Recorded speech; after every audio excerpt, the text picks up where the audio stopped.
In the studio, you had this great voice, and after 10 hours, you still have that voice. How did you do that? I mean, to sing like that for hours and... You know, gotta stay healthy, drink a lot of water.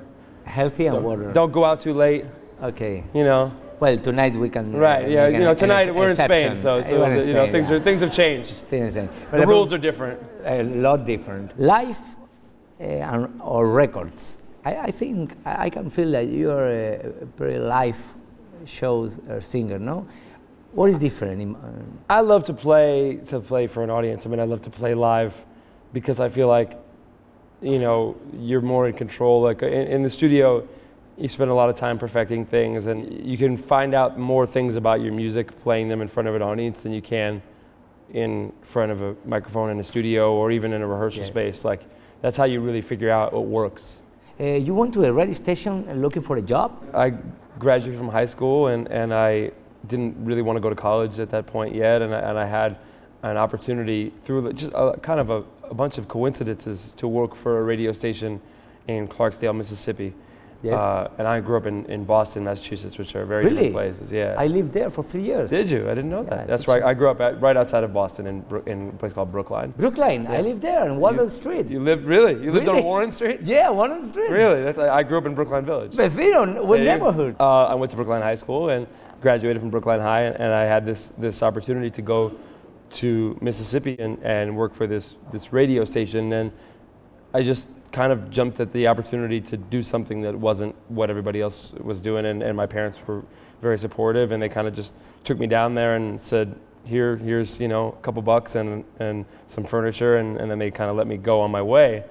And the radio thing never even came close to happening, you know. But so I just stayed and kind of just started playing music. I never really thought about being a professional musician, or I didn't really even know what that meant. I just like to play and like to sing, so I was just doing it. You come a lot to Spain. I do. I'm happy to come a lot. I love it here. I love it here. And the guys in my band, they love it here too. We have such a great time, and I'm happy that my music has found an audience and a home here in Spain. Yeah, I'm gonna make you a test later. Okay. About Spain. Your new album, Nights Like This, a beautiful album, great cover. We like to show this because we love people that. But besides your own album, you are a fan of vinyls, no? You have a lot, no? I do, yeah. Which are your three favorites? Choose three. I mean, I'm a big 45 guy. I like singles. I feel like singles are the medium that I live and die by for music. It's less about albums for me than it is just about the A and the B side. I really listen to a lot of gospel music. I listen to a lot of gospel music. Like, one of my favorite gospel 45s is called "The Same Thing It Took" by the Inspirational Gospel Singers. So that's probably a record that I put on a lot. A lot, no? A lot. And another one, let's see. A great record by a singer by the name of Lee Mitchell, who is living in Boston now, actually, but made records in the Bay Area, and he has a record called "Love of My Baby" that I'm a big fan of. And let's see, I'm just picking at random. This is totally random. Okay. Number 3, let me see. Maybe some blues, some Freddie King or something Freddie like that. King, yeah, great. Something like that. Yeah. Freddie King on Federal Records. Those three are amazing. I read that you prefer to cry than to dance. That's true? Tell us about that. I feel like on this album, my outlook has actually changed a lot as far as music goes.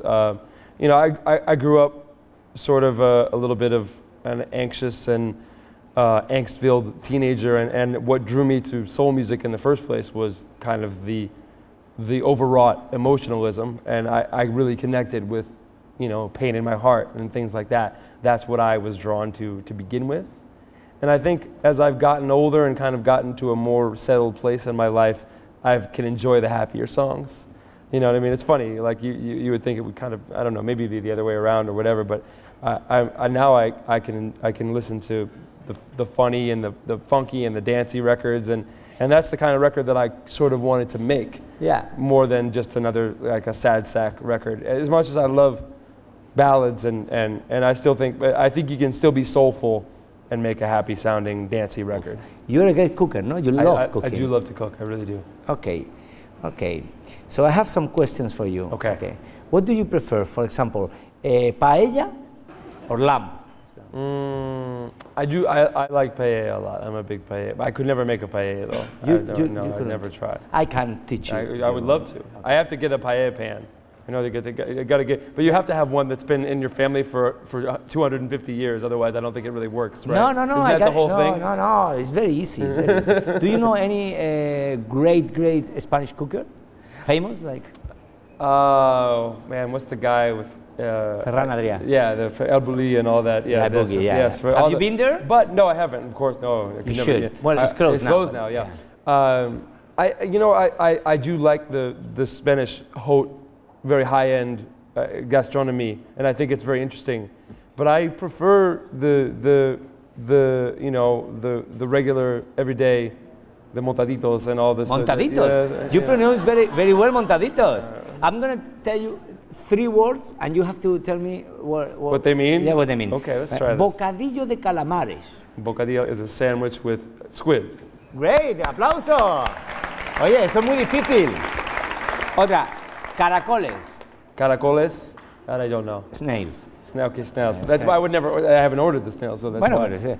Y ahora, the most difficult. Okay. Morcilla. Morcilla is blood sausage. Bravo, o sea, eso está muy bien, muy bien. So, this is a music program. We're gonna do a jam, but with real ham. I mean, like, ¿dónde está el Okay. Now you're speaking my language. All right. So the ham session. Esto se llama, es una nueva sección. I'm into this. Okay. So, I really... Un plato de ibéricos. Un plato de ibéricos. Bravo. No, because I work a lot looking for the translation of these two, and it's really difficult, because para nosotros es jamón de York y jamón del bueno. Right.